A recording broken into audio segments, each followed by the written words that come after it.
പൊതുവെ നിലമ്പൂർ ഒരു UDF അനുകൂല മണ്ഡലമാണ്.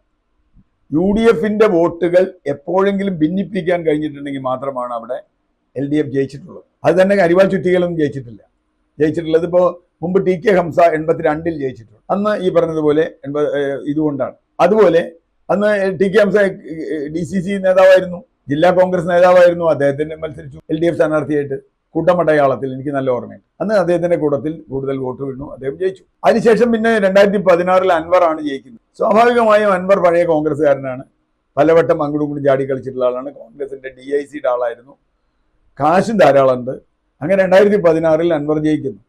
അന്ന് ആര്യാടൻ ഷൗക്കത്തിനോടുള്ള ചില വിരോധങ്ങളും കാര്യങ്ങളും ഒക്കെ അവിടെ ഉപയോഗിക്കപ്പെട്ടിട്ടുണ്ടാവാം. അതിൽ LDFന്റെ വോട്ടിന് പുറമെ കോൺഗ്രസിന്റെയും ലീഗിന്റെയും നല്ലൊരു പങ്ക് വോട്ട് അൻവറിന് കിട്ടിയിട്ടുണ്ടാവാം, കാരണം വ്യക്തി എന്നുള്ള നിലയ്ക്ക്. 2021 ആകുമ്പോഴേക്കും ആ പ്രഭ പോകുന്നു. അൻവർ നിയമസഭയിൽ വരുന്നില്ല, അൻവർ ഒന്നും ചെയ്യുന്നില്ല, അൻവർ ഇങ്ങനെ ബളുണ്ടാക്കുകയാണെന്ന് വന്നു. എന്നിട്ടും ചെറിയൊരു മാർജിനിൽ കേരളം മുഴുവൻ പിണറായി തരംഗം ആഞ്ഞടിക്കുമ്പോഴും വീണ്ടും രണ്ടാം പിണറായി വരുമ്പോഴും ഈ അൻവറിന്റെ ഭൂരിപക്ഷം വളരെ കുറഞ്ഞു, 2000 ഇഷ്ടമോട്ടേ ഉള്ളൂ. എന്ന് പറഞ്ഞാൽ അവിടെയും അൻവർ എന്ന നിലയ്ക്ക് പിടിച്ച വോട്ട് കൊണ്ടാണ് അവിടെ ജയിച്ചത്, അല്ലാതെ LDFന്റെ ബേസ് വോട്ട് കൊണ്ടല്ല. ഇപ്പോ അൻവറിന് LDF ഇല്ല, UDF ഇല്ല, ആരും നേരിട്ട് പിന്തുണയില്ല.